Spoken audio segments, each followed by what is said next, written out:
Assalamualaikum warahmatullahi wabarakatuh. Berjumpa lagi ya dengan saya di channel ini. Nah, pada kesempatan kali ini saya akan memberikan informasi terkait jadwal pencairan bantuan PKH tahap 6 alokasi November dan Desember. Lalu kira-kira kapan dan tanggal berapa cairnya? Maka dari itu simak terus videonya sampai selesai ya, agar supaya tidak menimbulkan gagal paham dalam menyerap informasinya. Nah, terkait jadwal pencairan bantuan PKH tahap 6 di tahun 2024 ini akan kembali dicairkan di bulan Desember tahun 2024. Dan pencairannya itu dirubah menjadi per 2 bulan ya, bukan per triwulan lagi. Jadi yang biasanya anak SD mendapatkan 225.000, sekarang menjadi 150.000 ya. Kemudian untuk komponen anak SMP yang tadinya 375.000, sekarang menjadi 250.000 rupiah. Kemudian untuk komponen anak SMA yang tadinya 500.000, sekarang menjadi 333.000 rupiah. Kemudian untuk penyandang disabilitas berat yang tadinya 600.000, sekarang menjadi 400.000 rupiah. Kemudian yang komponen lansia juga sama, yang tadinya 600.000, sekarang menjadi 400.000 rupiah.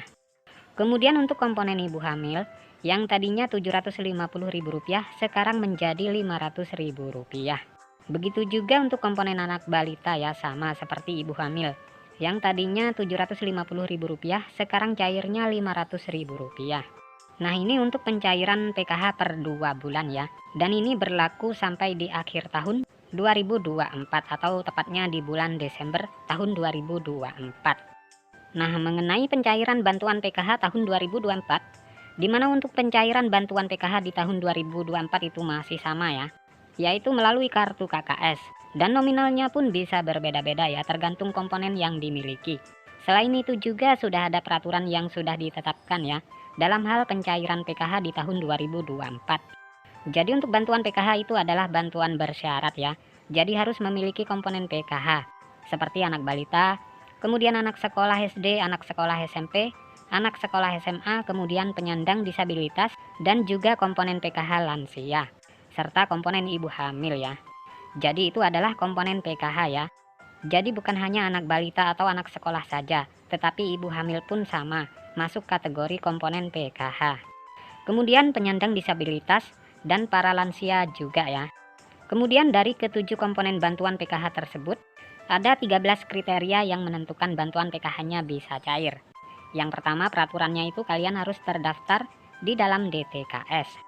Jadi mulai dari anak balita, anak SD, ibu hamil, kemudian anak SMP, anak SMA, penyandang disabilitas dan lansia tersebut harus masuk di dalam DTKS dan aktif sebagai penerima bantuan PKH. Kemudian peraturan yang kedua, di dalam keluarga maksimal hanya 4 komponen saja. Selanjutnya yang ketiga, prioritas bantuan PKH yang memiliki komponen datanya itu harus aktif dan padan antara di DTKS dengan Dukcapil ya. Selanjutnya yang kelima, jika kalian terdaftar sebagai penerima bantuan PKH anak sekolah, baik itu SD, SMP maupun SMA, datanya harus terdaftar di aplikasi Dapodik sekolah masing-masing. Dan datanya padan dengan DTKS ya, jadi tidak boleh ada perbedaan. Kemudian peraturan yang keenam, untuk komponen PKH balita. Nah, yang disebut komponen PKH balita itu adalah hingga anak yang kedua saja ya. Kemudian selanjutnya, komponen anak balita umurnya itu adalah sekitar 0 sampai 6 tahun. Kemudian selanjutnya peraturan yang ke-8 yang dianggap komponen disabilitas itu hingga 4 orang saja. Selanjutnya komponen lansia, peraturannya adalah yang dibilang komponen PKH lansia sama ya, seperti penyandang disabilitas, yaitu maksimal 4 orang saja. Selanjutnya peraturan yang ke-12 untuk komponen ibu hamil. Nah, ini yang dianggap atau dibilang komponen PKH ibu hamil adalah hanya sampai kehamilan yang kedua saja. Kemudian peraturan yang terakhir, jika di dalam anggota keluarga memenuhi atau memiliki lebih dari satu komponen, maka yang dianggap penerima bantuan PKH adalah dari nominal yang paling tertinggi dahulu. Ya, misalkan ada penyandang disabilitas, kemudian juga memiliki anak normal ya yang bersekolah di jenjang SD.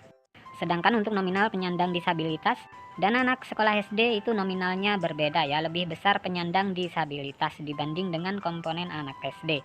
Maka yang masuk komponen PKH adalah komponen disabilitas yang didahulukan.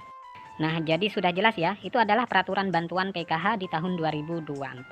Sementara untuk tanggal waktu pastinya pencairannya akan dimulai kapan, kita tunggu informasi selanjutnya.